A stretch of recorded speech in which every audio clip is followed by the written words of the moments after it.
صباح الخير. مبروك فوز الزمالك، ومبروك عودة الشغف نوعا ما، ومبروك امل جديد اتولد بمجموعة ناشئين. اتمنى ان احنا نقدر نحافظ عليهم، مش زي العادة والعادة التاريخية للزمالك ان هو ما بيقدرش يحافظ على النجوم اللي بتطلع من عنده من قطاع الناشئين.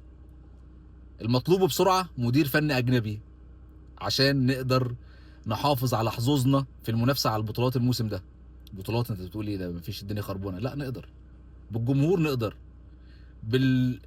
بالاراده والعزيمه، وان اللعيبه تاخد مستحقاتها، وان الكل يشتغل لصالح الزمالك. والله نقدر. احنا خدنا قبل كده 2 دوري والقيد مغلق يا معلم.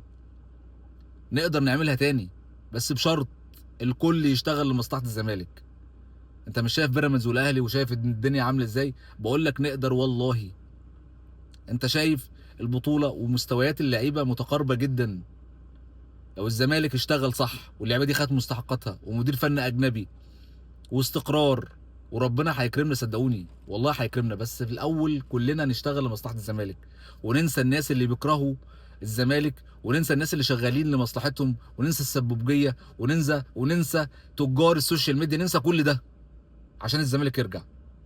مبروك عوده الشغف، وباذن الله باذن الله اللي جاي يكون افضل للزمالك.